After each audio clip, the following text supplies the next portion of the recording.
Peggy 3.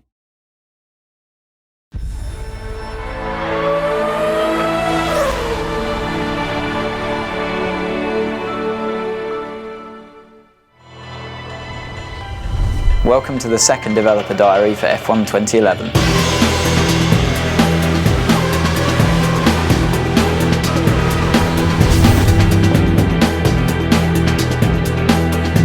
A lot of the feedback that we got on the 2010 title was that the handling is very good. For me, that's obviously the thing I want to try and correct as much as possible and improve. It's not a case of transferring what we'd learnt from 10 and just putting it back into 11. The suspension has changed completely.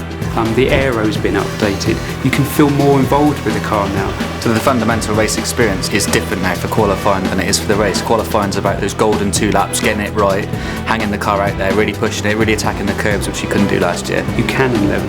If you see a driver locking up under braking and smoke coming off the tyres, you can do that in the game. You've got a lot more mechanical grip basically available to you, and you can feel that in the slow speed corners.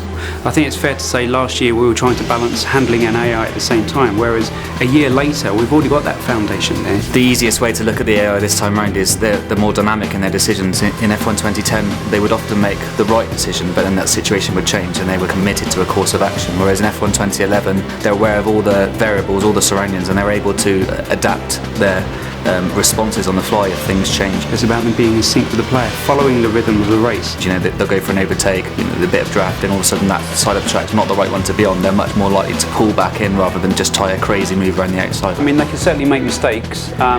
A driver can put too much throttle on coming out of a corner and spin out. There is a fairly complex system in the background that talks about the kind of gaps that they'd be willing to go for when they're trying to overtake, how quickly they'll put the throttle on. Like, some drivers are smoother than others. The AI is tougher. It's a lot more realistic. You're fighting with them a lot more. They're faster. It's a lot of fun. The handling's much better than last year. There's a lot more control than there used to be with the oversteer and the understeer. You can really feel the car and also save it if you get a bit of a moment. So now you can race nose to tail at such extreme speeds. It really brings the race alive. As each incarnation of the game comes along, you see big steps, and we've definitely seen a big step in this one.